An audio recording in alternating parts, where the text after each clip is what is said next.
कितने लोग आप में से घर में नित्य भगवान को भोग लगाते हैं? लाचीदाना और मिश्री की बात नहीं कर रहा हूं, ना काजू किशमिश की।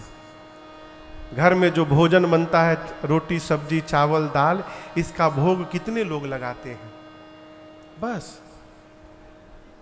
अब कहिए भगवान हमारे पर कृपा नहीं कर रहे, क्यों करेंगे? क्यों करेंगे?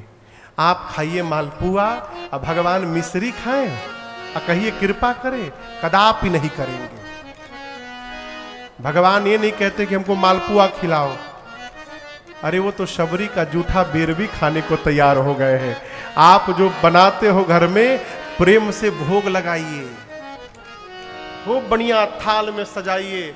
अब भगवान का बर्तन में ना, बाजार में भगवान का बर्तन अलग मिलता है विनोद भैया।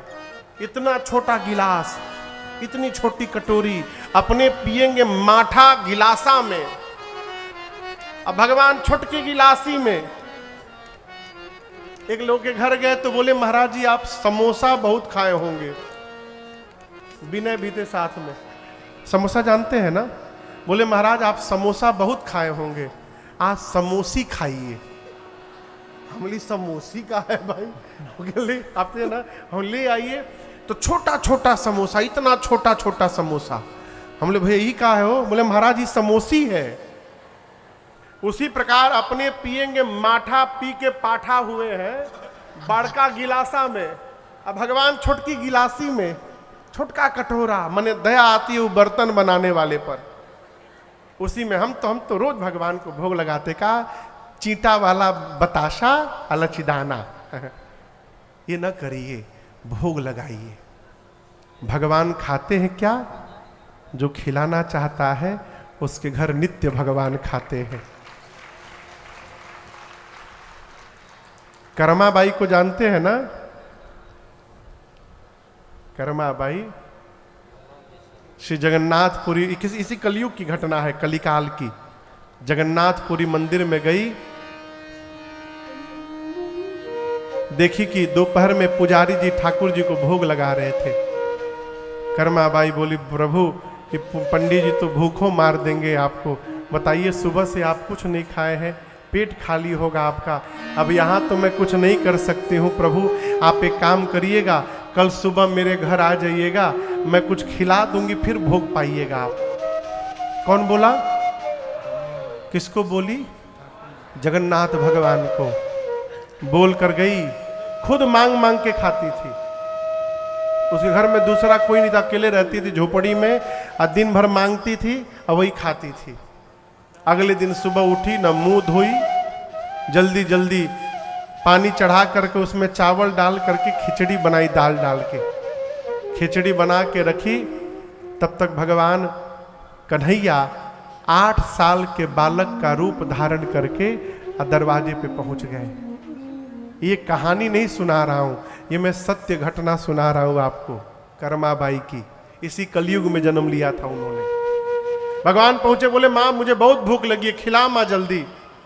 माँ बोली तुम्ही को ढूंढ रही थी, जल्दी पाओ। थाली में खिचड़ी रखी, भगवान गर्मा गर्म खिचड़ी पाए, चले गए। अब डेली का हो गया, रोज सवेरे भगवान आते थे, खिचड़ी खिलाती थी। संत तो कहते हैं जिस नीम के दातुन से दातुन करती रहती थी, उसी दतुनुआ से खिचड़ियां घुमा भी देती थी। दातुन करते करते घुमा भी देती थी खिचड़ी। और माई का नाम कुछ और था, लेकिन कृष्ण मोहन जाके बैठ जाते थे, कहते जल्दी कर माँ, जल्दी कर माँ, लेट हो रहा है, जल्दी कर माँ। ये कर माँ करते करते उनका नाम कर्माबाई हो गया। और आपको बताऊं, जब कर्माबाई संसार में नहीं रही तो उनके जाने के बाद महीनों दिन तक उनके घर से सवेरे सवेरे एक बच्चे के रोने की आवाज आती थी। भगवान कृष्ण जाते थे, खिचड़ी न मिलने के कारण बैठकर भगवान घंटों रोते थे माँ के लिए। आपको शायद पता न हो, एकादशी के दिन चावल छूना भी पाप है। एकादशी के दिन चावल स्पर्श भी नहीं करना चाहिए, खाना तो बहुत दूर की बात। आप में से जो एकादशी का व्रत नहीं करते हैं उनसे मेरी प्रार्थना, कोई बात नहीं, लेकिन कम से कम एकादशी को दिन चावल न खाइए, रोटी भले खाइए। व्रत करें तो और अच्छा। दिन वाला करें कि अनहरिया वाला करें कि अजोरिया वाला महाराज? माने शुक्ल पक्ष वाली एकादशी की कृष्ण पक्ष वाली एकादशी, दोनों करिए, दोनों करना चाहिए। एकादशी के दिन चावल छूना मना है, लेकिन आपको सुनकर आश्चर्य लगेगा, एकादशी के दिन भी श्री जगन्नाथ भगवान को खिचड़ी का भोग लगाया जाता है सबसे पहले, डेली। एकादशी कभी मंदिर जाइएगा ना जगन्नाथपुरी तो दर्शन करिएगा। एकादशी पहुंचे भगवान के सामने, अब बोले प्रभु आज आप खिचड़ी नहीं खाएंगे। भगवान बोले क्यों? मैं आ गया हूं। भगवान बोले कौन हो तुम? बोले मैं एकादशी हूं। बोले तो? बोले एकादशी के दिन चावल नहीं खाते। भगवान बोले इसको डालो जेल में। आप जाइएगा वहां मंदिर के पीछे दीवार पर एक जेल बना है, और कहते हैं उस जेल में एकादशी को उल्टा लटका दिया गया है। पूरी धरती पर जगन्नाथपुरी एक ऐसा क्षेत्र है जहां एकादशी को चावल खाने से दोष नहीं लगता है। ये क्यों? कर्माबाई के प्रेम के कारण। यदि उनके घर भगवान खाने जा सकते हैं तो हमारे आपके घर क्यों नहीं खाएंगे? इसलिए नहीं खा रहे कि हम खिला नहीं रहे हैं। भगवान को भोग लगाइए। तुम ही निवेदित भोजन करही, प्रभु प्रसाद पट भूषण धरहि। घर में कोई भी नया आभूषण वस्त्र कपड़ा आवे तो पहले भगवान को पहना करके उनको अर्पित करके प्रसाद बना लिया जाए और उसके बाद अपने ऊपर धारण किया जाए। राम जी, ये सब काम जो मनुष्य करे, आपकी सेवा करे, तीर्थ की यात्रा करे, श्रेष्ठ को प्रणाम करे, आप उस मनुष्य के हृदय में जाकर के बैठ जाइए। आपके लिए चौथा स्थान है प्रभु।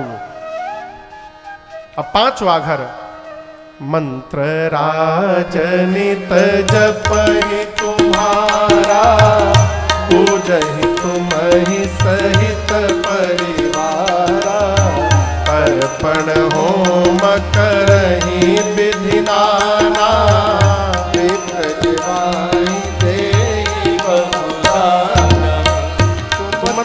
अधिक गुरहि दिए जाए, सकल भाय सेवहि सनमाहि। तुमते अधिक गुरहि दिए जाए, सकल भाय सेवहि सनमाहि। राम जी जो आपके किसी मंत्र का नित्य जप करे, किस मंत्र का जप करे? गुरु दीक्षा के समय गुरुदेव भगवान ने कान में जो मंत्र प्रदान किया है उसका नित्य जप करे। यदि दीक्षा नहीं हुई है तो महामंत्र का जप करे। महामंत्र समझते हैं ना? हरे राम राम राम हरे हरे, इसका जप करे। ये भी यदि नहीं, आपके इष्ट यदि कोई और है तो उनका नाम जप करे। नित्य जो आपके मंत्र का जप करे राम जी, और पूरे परिवार के साथ आपकी पूजा करे। किसके साथ करे? जोर से बोलिए। आप में से 4 बजे भोर में आरती भगवान की कौन उतारता है?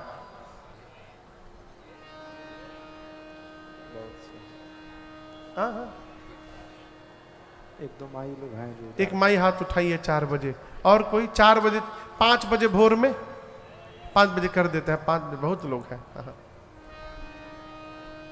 अकेले करते हैं कि पूरा परिवार रहता है 5 बजे भोर में?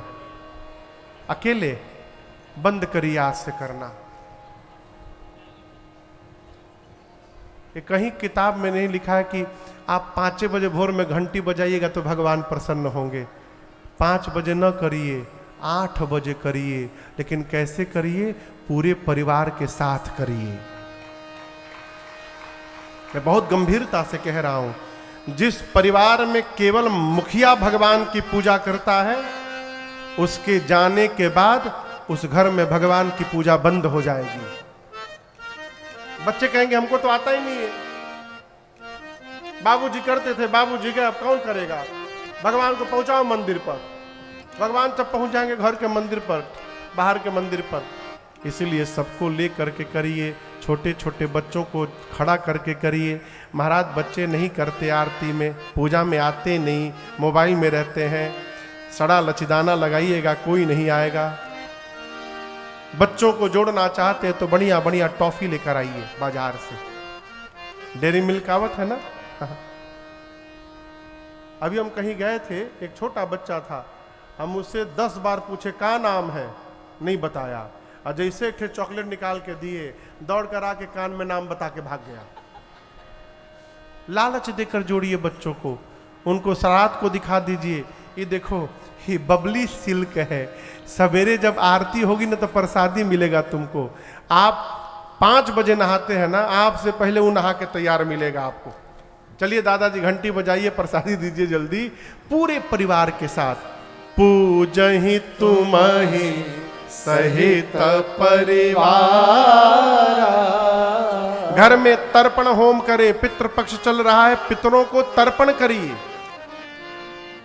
और एक निवेदन करूं, ये समाज में ऐसी भ्रांति फैली है कि गया पिंडदान करने के बाद अब कोई तर्पण अर्पण नहीं करना। हम पितर को बैठा के चले आए, बैठा के चले। आपसे महामूर्ख कौन होगा संसार में, है? पितर कोई भूत प्रेत थोड़ी है, वो देवता है। ये भ्रम से बाहर निकलिए कि गया पिंडदान कर दिए, उसके बाद फिर घर में ये पितृपक्ष में श्राद्ध वाद नहीं करना, ये भ्रम है। नियम कहता है, धर्म कहता है, जब तक गया में पिंडदान नहीं किया है आपने, तब तक प्रत्येक वर्ष पितृपक्ष में आपको कर्जा लेना पड़े, जमीन बेचना पड़े, कुछ भी करके आपको घर में वो जो व्यवहार होता है लोकाचार श्राद्ध कर्म का, वो करना पड़ेगा, किसी भी कीमत पर करना पड़ेगा। और यदि आपने गया पिंडदान कर दिया, और यदि आपके पास अर्थ का अभाव है, पैसा नहीं है आपके पास, उस व्यक्ति को छूट दिया गया है कि जिसके पास रुपया नहीं है, चलो तुम गया में पिंडदान कर दिया, अब तुमको अब नहीं करना है, तुमको मुक्ति। लेकिन यदि आपके पास अर्थ है, अब पैसा रुपया है, तो गया पिंडदान करने के बाद भी प्रत्येक वर्ष पितृपक्षों में पितरों का आवाहन करके उनका श्राद्ध कर्म विधिवत करना चाहिए। ये नियम है। यहां राम वाल्मीकि जी कहते हैं, तर्पण होम करहि विधि नाना। अमावस्या को तर्पण करे, पूर्णिमा को भगवान की कथा सुनकर होम करे, ब्राह्मण देवता जो आए हैं उनको भोजन करा करके, नॉट ओनली भोजन, भोजन करा करके दान दे करके संतुष्ट करे।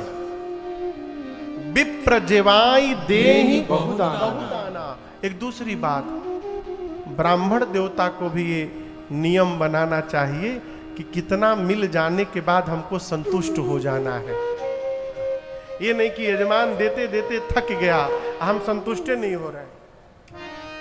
एक घर में एक बच्चे, एक मैं सत्य घटना सुना रहा हूं, बच्चे अपने पिताजी का श्राद्ध कर्म करने के लिए आचार्य जी को बुलाए।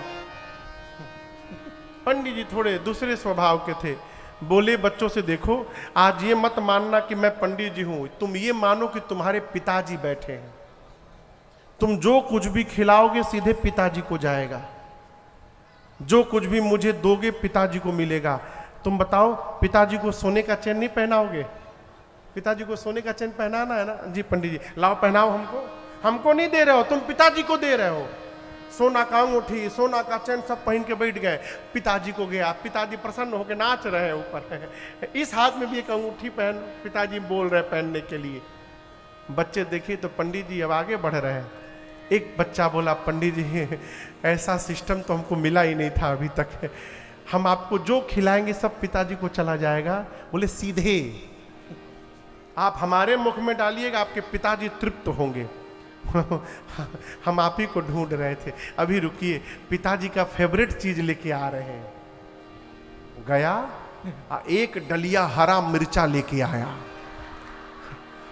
बोला हमारे पिताजी को मिर्चा से बड़ा प्रेम था, खाने के पहले जब तक 10-12 ठे मिर्चा ना खा ले उनकी भूख नहीं खुलती थी। आप पिताजी को मिर्चा पहुंचा दीजिए हमें। अब तो पंडित जी फंस गए। एक कथा कहती है, यजमान को लगे कि हमने कुछ नहीं दिया है। आचार्य को लगे कि बहुत कुछ प्राप्त हो गया है, तभी आनंद है। यहां वाल्मीकि जी कहते हैं, राम जी ब्राह्मण को भोजन कराकर दान देकर संतुष्ट करें, और आपका सम्मान, आपसे अधिक अपने गुरु जी का सम्मान करे, और ये सब करने के बाद जो ये वरदान मांगे कि आपके चरणों में प्रीति जगे। हे राघव जी, आप उसके हृदय में जाकर सीता जी लक्ष्मण जी के साथ वास करिए। आपके लिए 5 वास था।